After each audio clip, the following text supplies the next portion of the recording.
Friends, welcome to my channel. मेरा नाम है मृदुला और आज का हमारा टॉपिक है ब्रोंकियल अस्थमा।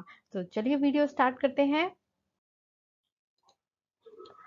अस्थमा जो है वो आपकी डिसीज होती है एयरवेज की, मतलब जो हम रेस्पिरेशन का जो पाथ है जिससे कि एयर इन एंड आउट होता है वहीं की डिसीज है अस्थमा।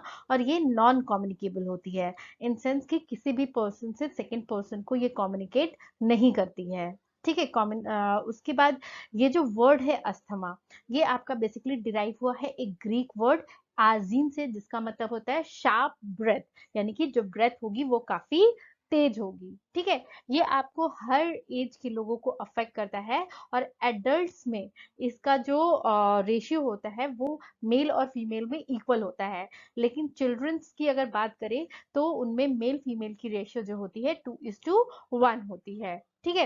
अस्थमा में बेसिकली क्या होता है कि एयरवे का इन्फ्लेमेशन होता है, यानी कि वहां पे स्वेलिंग हो जाती है। साथ ही जो एयरवेज होता है उसका ऑब्स्ट्रक्शन हो जाता है, मतलब जो एयर है वो प्रॉपरली पास नहीं कर पाती, क्योंकि वहां पे मसल स्पास में या फिर म्यूकोजल एडिमा या फिर म्यूकस के स्टेग्नेशन, यानी कि वहां पे क्या होता है म्यूकस जो होता है वो कलेक्ट हो जाता है और जमा हो जाता है, या फिर म्यूकस आपका जो मेम्ब्रेन है वो स्वेल हो जाती है, या फिर वहां पे मसल स्पैस्म हो जाता है, जिसकी वजह से एयर का जो पाथ होता है वो ब्लॉक हो जाता है और या तो नैरो हो जाता है या तो टोटली ब्लॉक हो जाता है अस्थमा के केस में। और जो आपके ये जो एरोबायोलॉजिकल यानी कि एयर में प्रेजेंट इरिटेंट है उसके लिए जो एयरवेज होती है वो बहुत हाइपर रिएक्टिव हो जाती है, जिसकी वजह से आपको अस्थमा होता है। अब हम बात करेंगे एटियोपैथोजेनेसिस और कितनी तरह के अस्थमा है।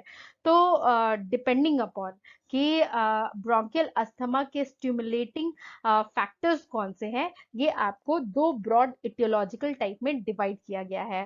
फर्स्ट है आपका एक्सट्रिंसिक एलर्जिक एटोपिक अस्थमा और सेकंड है आपका इंट्रिंसिक, जिसको कि आइडियोसिंक्रेटिक नॉन एटोप्टिक अस्थमा भी कहते हैं। इनका एक थर्ड टाइप भी है अस्थमा का, लेकिन उसमें जो फीचर्स होते हैं वो ना आपको फर्स्ट वाली कैटेगरी में फिट होते हैं ना सेकंड वाली कैटेगरी में फिट होते हैं, इसलिए उसको मिक्स्ड पैटर्न अस्थमा कहते हैं। तो यहाँ पे आप फिगर में देखिए, ये आपका नॉर्मल पेशेंट है। यहाँ पे आपका जो है वो अस्थमेटिक एयरवेज का एक नॉर्मल डिस्क्रिप्शन है, जब आपको अस्थमा का अटैक नहीं पड़ रहा होता है लेकिन पर्सन अस्थमा से सफर करता है। और यहाँ पे जब अस्थमेटिक अटैक होता है तब क्या सिचुएशंस होती है आपकी एयरवे की। तो यहाँ पे देखिए ये इस वाले फिगर में, तो यहाँ पे क्या है, ये जो स्मूथ मसल्स है वो बिल्कुल रिलैक्स्ड है और ये आपका एक नॉर्मल है, जितना ये एरिया देखिए पूरा ओपन है। तो इस से आराम से आपका जो एयर जो है वो इन एंड आउट कर पाता है। लेकिन जो भी पर्सन अस्थमा से सफर करते हैं उनका क्या होता है कि यहाँ पे देखिए जो ये वॉल होती है चारों तरफ वो आपकी इन्फ्लेम्ड हो जाती है, मतलब उसमें स्वेलिंग डेवलप हो जाता है, साथ ही वो थिक हो जाती है। लेकिन अगर पर्सन को अस्थमा है और अभी तक उसे ट्रिगर नहीं हुआ है तो यहाँ पे भी उसकी भी स्मूथ मसल्स रिलैक्स होती हैं। लेकिन जैसे ही आपको पर्सन को अटैक आता है, यहाँ पे जो स्मूथ मसल्स होती है वो टाइट हो जाती है। यहाँ एल्वियोली में जो है वो एयर ट्रैप हो जाती है और प्रॉपरली इन एंड आउट नहीं हो पाता है, यानी कि सांस आप नहीं ले पाते हो। और ये देखिए यहाँ पे जो वॉल है वो और ज्यादा इन्फ्लेम्ड हो जाती है। ठीक है। तो ये आपका बेसिक एक डिफरेंस होता है कि आपका जो एयरवेज है किस तरह से ब्लॉक होता है। ठीक। तो अब हम बात करेंगे सबसे फर्स्ट एक्सट्रिंसिक अस्थमा के बारे में। ठीक है। तो ये जो एक्सट्रिंसिक अस्थमा होता है वो आपका most common type of asthma होता है और ये आपको या तो अर्ली चाइल्डहुड में हो जाता है या फिर अर्ली एडल्ट लाइफ में होता है। ठीक है। इसमें पेशेंट जो होते हैं उनका या तो कोई पर्सनल या फिर फैमिली हिस्ट्री होता है कुछ डिसीजेस का, जैसे रेनाइटिस हो गया, अर्टिकेरिया हो गया, या फिर इनफर्टाइल एक्जिमा, जिसमें कि आपके बॉडी में स्किन्स पे रैसेस पड़ते हैं या फिर स्वेलिंग हो जाती है किसी एलर्जी स्पेसिफिक एलर्जिक पार्टिकल्स के कांटेक्ट में आते हुए। तो इस तरह की एक फैमिली हिस्ट्री होती है। इसमें जो पर्सन होता है या इंडिविजुअल होता है वो आपको हाइपर सेंसिटिव हो जाता है अलग अलग एंटीजन सब्सटेंसेस के लिए या एलर्जेंस के लिए, जैसे हो गया हाउस डस्ट हो गए, पॉलेंस हो गए, एनिमल डेंडल्स हो गए। इस तरह के जब वो इनको इनहेल करता है तो फिर वो उसमें अस्थमेटिक अटैक के चांसेस होते हैं। ठीक है। और एक ऑक्यूपेशनल अस्थमा भी होता है जो कि आपको फ्यूम्स गैसेस या फिर ऑर्गेनिक केमिकल डस्ट की वजह से होता है। ठीक है। ये आपको ये भी आपको एक एक्सट्रिंसिक अस्थमा का वेरिएंट ही है, मतलब एक कैटेगरी ही है। इसमें जो एक्सट्रिंसिक अस्थमा में बेसिकली क्या होता है कि आपका आईजीई आईजीई का जो लेवल होता है वो इंक्रीज हो जाता है सेरम में, और जो इनहेल पार्टिकल्स होते हैं उसके ऑफेंड में आपको स्किन टेस्ट जो होती है वो पॉजिटिव होती है। तो आपको दो तरह के रिएक्शन प्रोड्यूस होते हैं। फर्स्ट है आपका एक्यूट इमीडिएट रिस्पॉन्स, और सेकंड है लेट फेज रिएक्शन। तो ये जो आपका एक्यूट फेज रिएक्शन होता है, ये आपको इनिशिएट करता है आईजीई सेंसिटिव मैस्ट सेल्स। ये मैस्ट सेल्स क्या होते हैं, डीग्रैनुलेट होने लगते हैं, जिसकी वजह से आपको मेडिएटर्स रिलीज होते हैं, जैसे histamine, leukotrienes, prostaglandins, platelet activating factors और कीमोटैक्टिक फैक्टर्स। और ये जो मेडिएटर्स हैं फिर क्या करते हैं, आपको ब्रोंकियोल्स में कंस्ट्रक्शन कॉज करने लगते हैं, या फिर ऑडिमा करते हैं, स्वेलिंग करते हैं, या फिर म्यूकस का बहुत ज्यादा सिक्रीशन होने लगता है, और जो इयोसिनोफिल्स है और न्यूट्रोफिल्स है वो आपको एक्युमुलेट होने लगते हैं।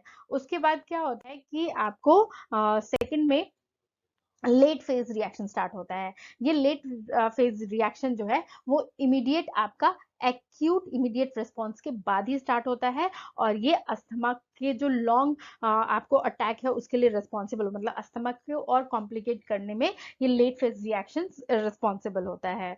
तो ये जो लेट फेज रिएक्शन है वो आपका कब होता है, जब आपका ब्लड ल्यूकोसाइट, जिसमें कि मेनली बेसोफिल्स होते हैं, वो आपको उनका मोबिलाइजेशन जो है वो काफी बढ़ जाता है। ठीक है, जिसकी वजह से आपके और भी मेडिएटर्स जो है वो रिलीज होने लगते हैं, जो कि फर्दर आपको ब्रोंको कंस्ट्रक्शन को और एक्टिवेट कर देते हैं, स्वेलिंग और बढ़ा देते हैं, म्यूकस का और ज्यादा सिक्रीशन होने लगता है, और इयोसिनोफिल्स और न्यूट्रोफिल्स का ज्यादा से ज्यादा एक्युमुलेशन होने लगता है। तो जब ये न्यूट्रोफिल्स एक्युमुलेट होते हैं तो वो क्या कर देते हैं कि इन्फ्लेमेटरी इंजरी कॉज कर देते हैं आपके, और ये इयोसिनोफिल्स के जो मेजर प्रोटीन्स है वो भी आपको इस इन्फ्लेमेटरी इंजरी के लिए कॉज होते हैं। ठीक है, अब हम बात करेंगे सेकंड टाइप, इंट्रिंसिक यानी आइडोसिंक्रेटिक नॉन एटॉप्टिक अस्थमा के बारे में। तो ये आपको मैक्सिमम जो है वो एडल्ट लाइफ के टाइम ही डेवलप होता है, लेकिन लेटर फेज में डेवलप होता है, और इसमें किसी तरह की कोई फैमिली हिस्ट्री नहीं होती है एलर्जी को लेके। यहाँ पे स्किन टेस्ट जो होता है वो भी नेगेटिव होता है, और साथ ही जो आईजीई का लेवल, सेरम लेवल है वो भी आपका नॉर्मल होता है। इसमें जो पेशेंट्स हैं वो आपको टिपिकल सिम्टम्स डेवलप करते हैं, खास करके जब वायरसेस की वजह से अपर रेस्पिरेटरी ट्रैक्ट का इंफेक्शन हुआ पर्सन में, तब। ठीक है, इसमें इसमें आपको नेसल पॉल्पी का डेवलपमेंट होता है। जो पॉल्पी है वो आपका मेनली एक बेनिन ग्रोथ होती है नोज के लाइनिंग पे। ठीक है, जैसे ये नोज है आपका, तो इसकी लाइनिंग्स जो होती है यहाँ पे आपको छोटे छोटे जो है दाने निकल आते हैं, और उनमें किसी तरह का कोई पेन नहीं होता है, या फिर साइनसेस पे डेवलप हो जाते हैं, या और उसके साथ ही आपका क्रोनिक ब्रोंकाइटिस जो है वो कॉमनली प्रेजेंट हो सकता है। ठीक है, इंट्रिंसिक फैक्टर्स में यहाँ पे कोई स्पेसिफिक एलर्जन नहीं है जिसकी वजह से ये अस्थमा होता है, लेकिन अगर देखा जाए तो 10% जो इस पेशेंट्स हैं वो आपको हाइपर सेंसिटिव होते हैं ड्रग्स के लिए, खास करके अगर उनको स्मॉल डोज ऑफ एस्पिरिन भी दिया जाए तो वो जो है उसके लिए उनमें अस्थमा हो सकता है। ठीक है, अब हम देखते हैं कि कौन से ऐसे फैक्टर्स हैं जो आपको अस्थमा को ट्रिगर करते हैं। तो सबसे पहले हो गया आपका एयरबोर्न एलर्जेंस, जैसे कि पॉलेंस हो गए, डस्ट माइट्स हो गए, कोल्ड मो स्पोर्स, पेट डैंड्रर, या फिर जो कॉकरोचेस के वेस्ट होते हैं उनके पार्टिकल्स की वजह से अस्थमा ट्रिगर हो सकता है।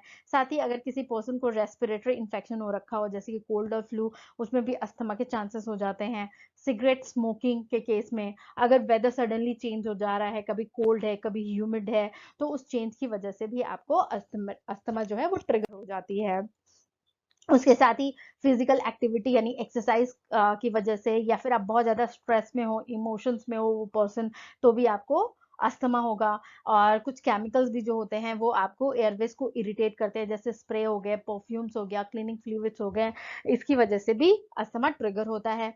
उसके अलावा कुछ मेडिकेशंस भी हैं, जैसे कि beta blockers, aspirin, non steroidal anti inflammatory drugs जैसे कि आइबुप्रोफेन और नेप्रोक्सेन सोडियम की वजह से भी अस्थमा ट्रिगर्ड होता है। उसके अलावा कुछ सल्फाइड्स या प्रिजर्वेटिव्स जो कि कुछ तरह के फूड और बेवरेजेस में ऐड किए जाते हैं, जैसे श्रिम्प हो गया, ड्राइड फ्रूट हो गया, प्रोसेस पोटैटोज हो गए, बियर या वाइन की वजह से भी अस्थमा ट्रिगर होता है।